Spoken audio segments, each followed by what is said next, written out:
Good morning children, happy Makar Sankranti.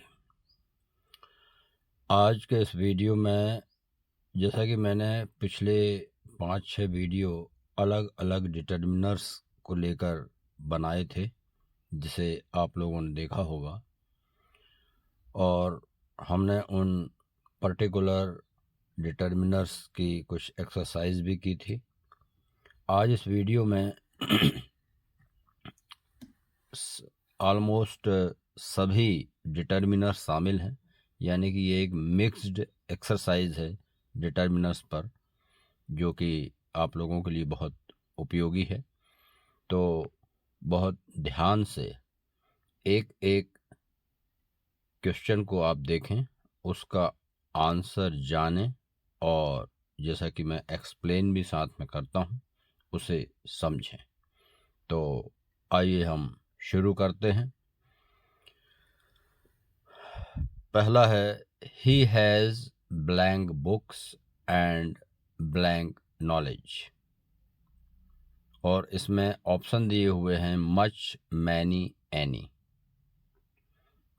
अब देखिए, यहाँ पर मैं पहले हर वीडियो में आपको सब बता चुका हूँ, कहाँ मैनी, कहाँ मच, कहाँ एनी, वगैरह वगैरह। ठीक है, तो फिर भी मैं यहाँ पे आपको रिपीट करूँगा। तो ही हैज़ बुक्स, अब देखिए बुक्स यहाँ पे काउंटेबल नाउन है, और उस लिहाज से जो ऑप्शन दिया है उसमें मैनी आएगा।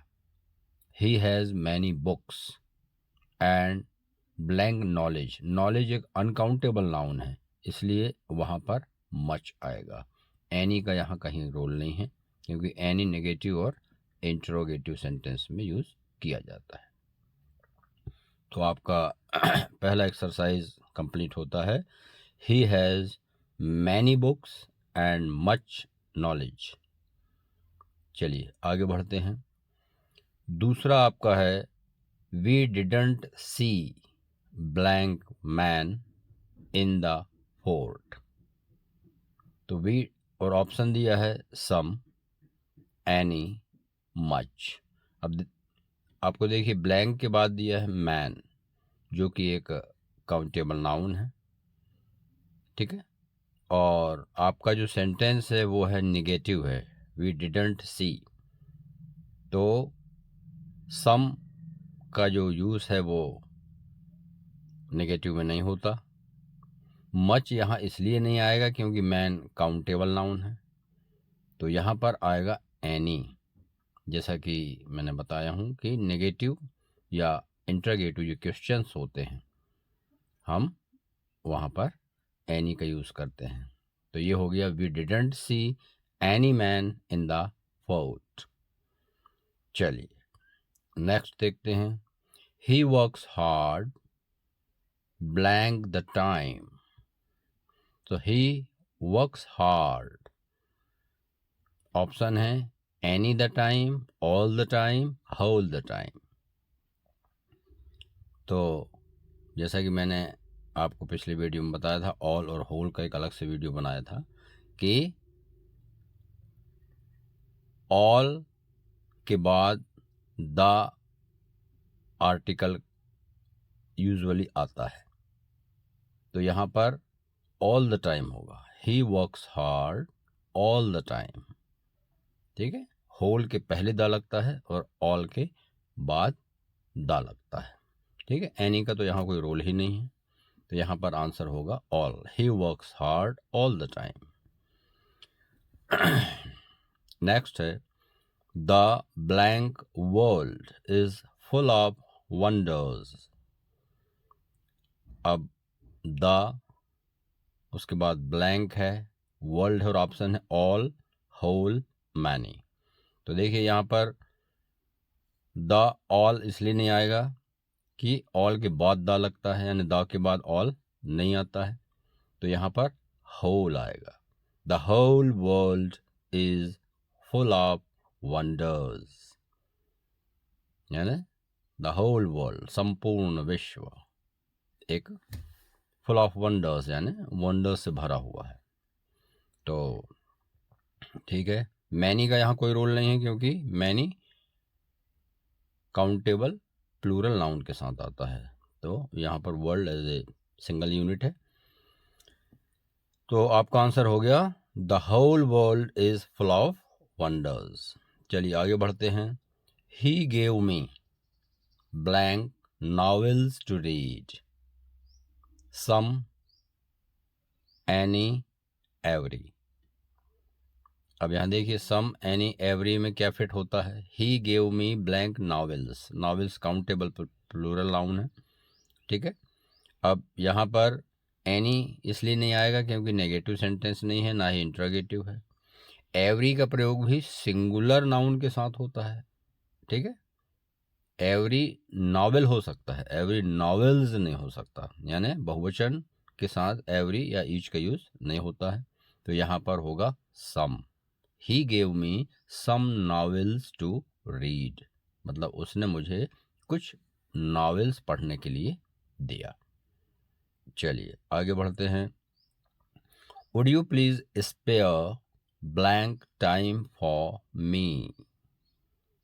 ये इसमें लास्ट में क्वेश्चन मार्क दिया हुआ है, पर जैसा कि मैंने पहले बताया था कि will you, would you, could you, इनसे रिक्वेस्ट भी की जाती है। पोलाइट ऑफर के लिए ये क्वेश्चन के पैटर्न पे इसका स्ट्रक्चर होता है, पर एक्चुअली ये एक ऑफर होता है, एक प्रकार से एक रिक्वेस्ट होती है, इसलिए इसको नेगेटिव या इंट्रोगेटिव नहीं माना जाता, इसको पॉजिटिविटी के साथ ट्रीट किया जाता है, इसलिए यहाँ पर सम का प्रयोग होता है।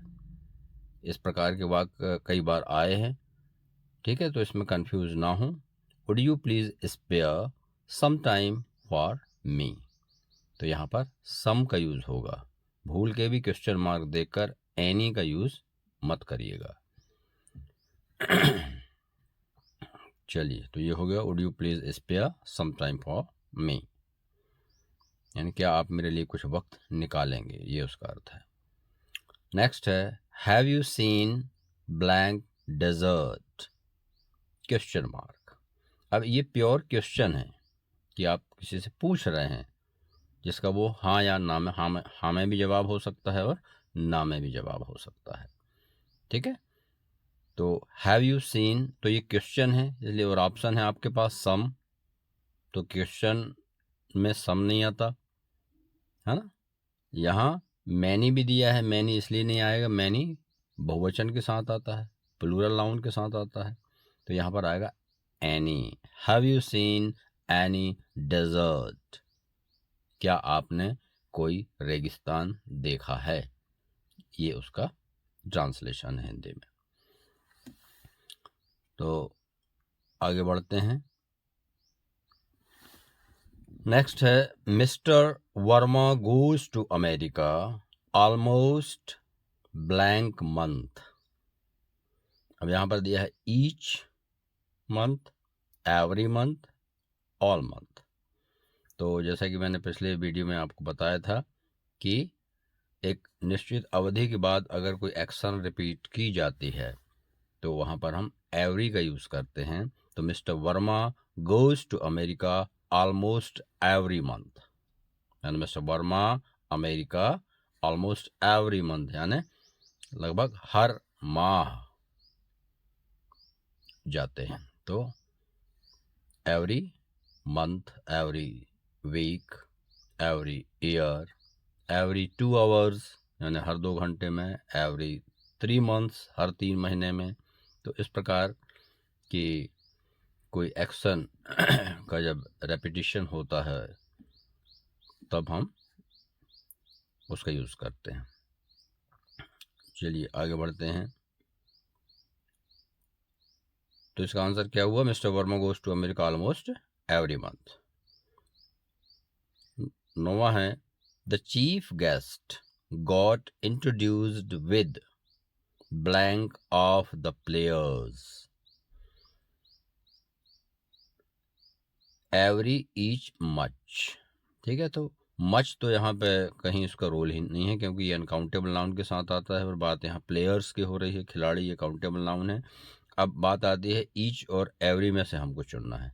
तो मैंने आपको पिछले वीडियो में बताया था कि ऑफ के पहले ईच का प्रयोग किया जाता है, एवरी का प्रयोग इस फॉर्म में नहीं होता है। तो उस लिहाज से यहाँ पर हो जाएगा the chief guest got introduced with each of the players. ठीक है, तो ईच आएगा यहाँ पर। नेक्स्ट है blank one knows all the languages. Blank one knows all the languages. तो वन, अब देखिए नन, नो और ऑल दिया हुआ है, तो नन इसलिए नहीं आएगा कि नन में ऑलरेडी वन लगा हुआ है, नो प्लस वन बराबर होता है नन। तो यहाँ पर चूंकि वन सेपरेटली लिखा हुआ है इसलिए नन का वहाँ कोई रूल नहीं है। ठीक है, अब बचता है ऑल। ऑल वन भी नहीं लिखा जाता। ठीक है, तो ये भी यहाँ सूट नहीं होगा। अब हमारे पास बचता है नो, तो यहाँ पर आएगा नो वन। ठीक है, तो नो वन अलग अलग भी लिखते हैं, और N O N E none अगर लिखना है तो फिर हमको वन लिखने की आवश्यकता नहीं होती है। तो चूंकि यहाँ पर वन लिखा हुआ है तो नन वहाँ पर लागू नहीं होगा, यहाँ पर होगा no. No one knows all the languages, यानी कोई भी व्यक्ति सभी भाषाएं नहीं जानता, ये मतलब है उसका।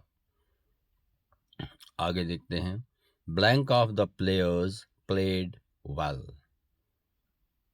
Blank of the players played well, यहाँ पर जैसा कि मैंने बताया था कि एवरी ऑफ होता नहीं, तो एवरी तो यहाँ पे एप्लीकेबल है नहीं, है ना। अब नो और नन, तो नो ऑफ द प्लेयर्स कभी नहीं लिखा जाता। ठीक है, इस स्ट्रक्चर में ऑफ के रूप में, ऑफ के साथ नन का यूज होता है। जैसे इसके पहले हमने देखा था कि एवरी ऑफ नहीं होता, ईच ऑफ हो सकता है, ऐसा ही नो ऑफ नहीं होता, नन ऑफ हो सकता है। तो यहाँ पे नन आएगा, none of the players played well, यानी किसी भी खिलाड़ी में से किसी भी ने अच्छा नहीं खेला, ये उसका अर्थ होगा। ठीक है, next and the last of this video, blank can live without food. अब नो, नन, एवरी, तो इसका आंसर क्या होगा? नन, क्योंकि यहाँ पर सीधे वर्ब है कैन, और उसके पहले क्या आएगा? नाउन या प्रोनाउन भी साथ में ऐड होना जरूरी है, जो कि काय में है, नन में है। नन का मतलब जैसे मैंने आपको पहले बताया था कि नो प्लस वन मिलकर बना है नन। तो यहाँ पर हम इस प्रकार से भी लिख सकते थे कि no one can live without food. ठीक है, या none can live without food. तो यहाँ पर क्योंकि ब्लैंक के बाद वन अगर दिया होता तो हम नो का यूज करते, जैसा पहले हमने एक्सरसाइज में किया है एग्जाम्पल में। तो यहाँ पर आएगा none, none can live without food, यानी कोई भी बिना भोजन के नहीं रह सकता, यानी जीवित नहीं रह सकता। तो मैं समझता हूँ कि आपको एक्सप्लेनेशन समझ में आया होगा। सेंटेंस भिन्न हो सकते हैं, नाउन्स चेंज हो सकते हैं, पर आते बिल्कुल इसी टाइप के हैं। तो जो एक्चुअली कॉन्सेप्ट है उसको बहुत अच्छे से आप समझ लीजिए, बार बार सुनिए, उसके नोट्स बना लीजिए और अपनी तैयारी जारी रखिए। अगले वीडियो में मैं फिर किसी न किसी इम्पोर्टेंट टॉपिक के साथ आपसे मिलूँगा। तब तक के लिए एक बार फिर आज मकर संक्रांति है, आप सभी लोगों को हार्दिक शुभकामनाएं। जय हिंद, जय भारत।